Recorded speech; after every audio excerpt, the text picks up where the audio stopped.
বর্ধমান বিস্ফোরণ কাণ্ডে তথ্য বিশ্লেষণ করে জঙ্গিদের এক নতুন মোডাস অপারেন্ডির খোঁজ পেয়েছেন গোয়েন্দারা। জঙ্গিদের যে ছক গোয়েন্দাদের কাছে লক্ষণীয় ঠেকছে তা হল দম্পতি মডিউল জুটিতে অপারেশন। বর্ধমানের খাগড়াগড়ের বাড়িতে শাকিল রাজিয়া এবং হাকিম আমিনার দম্পতি হিসেবে থাকাটা সেই মডিউলেরই অঙ্গ বলে মনে করছেন গোয়েন্দারা। তাদের মতে এই মডিউলের নেপথ্যে রয়েছে অত্যন্ত সুচিন্তিত ভাবনা। দম্পতি মডিউলের সুবিধা 1, কোথাও ডেরা বাঁধার জন্য দম্পতি হিসেবে বাড়ি ভাড়া পাওয়াটা অপেক্ষাকৃত সহজ। সঙ্গে সন্তান থাকলে সেই কাজটা আরও সহজ হয়ে যায়। শাকিলদের ক্ষেত্রেও সেটা হয়েছিল বলে অনুমান গোয়েন্দাদের। তদন্তে নেমে গোয়েন্দারা জানতে পেরেছেন বর্ধমান কাণ্ডে মোস্ট ওয়ান্টেড কৌসর বাবুরবাগে তাঁর স্ত্রী জিনাতুলের সঙ্গে থাকত। তাদের সঙ্গে থাকত কৌসরের শ্যালক কাদের, তারও স্ত্রী ছিল। গোয়েন্দারা জানতে পেরেছেন কৌসর তার ঘনিষ্ঠ সঙ্গী কাদেরের বোনকে বিয়ে করেছিল, আবার কাদের বিয়ে করেছিল কৌসরের বোনকে। দম্পতি মডিউলের সুবিধা 2, স্বামী স্ত্রী দুজনেই প্রশিক্ষিত জঙ্গি হওয়ায় একজনের বিপদ হলে অন্যজন পরিস্থিতি সামাল দিতে সিদ্ধহস্ত। বর্ধমান কাণ্ডেও যেমন বিস্ফোরণের পর স্থানীয় লোকজনেরা ছুটে যেতেই প্রতিরোধ গড়ে তুলে পরিস্থিতি ম্যানেজের চেষ্টা করেছিল রাজিয়া এবং আমিনা।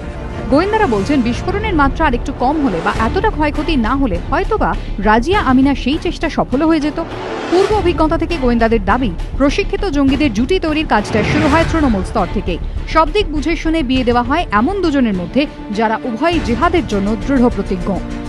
এক্ষেত্রেও দেখা গিয়েছে শাকিল গাজী বাংলাদেশ থেকে এসে নদিয়ার করিমপুরের একটি মাদ্রাসায় আশ্রয় নেয়। সেই মাদ্রাসার ছাত্রী রাজিয়ার সঙ্গে বিয়ে দেওয়া হয় তার। একইভাবে বর্ধমানের মঙ্গলকোটের শিমুলিয়া মাদ্রাসার ছাত্রী আমিনার সঙ্গে পরিচয় হয় আব্দুল হাকিমের। তারপর তাদের বিয়ে দেওয়া হয়।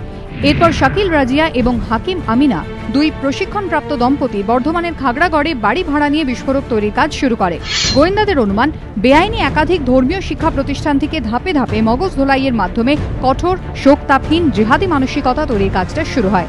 সেই প্রক্রিয়ার পর শুরু হয় অস্ত্র চালনার প্রশিক্ষণ। সেই কাজেও মহিলারা পটু হয়ে উঠলে তারপর জঙ্গি যুবকদের সঙ্গে মহিলাদের বিয়ে দেওয়া হয়।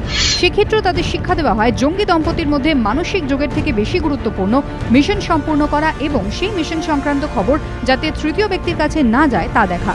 গোয়েন্দাদের অনুমান সেই কারণেই রাজিয়া স্বামীকে মৃত দেখে এবং আমিনা স্বামীকে যন্ত্রণায় কাতরাতে দেখেও শোকে ভেঙে পড়েনি, বরং তারা ব্যস্ত ছিল নথিপত্র পোড়াতে এবং মোবাইল ফোনের মেমোরি চিপ বার করতে। তাদের যে সেভাবেই তৈরি করা হয়েছে। রাজস্বী দত্তগুপ্তর রিপোর্ট, এবিপি আনন্দ।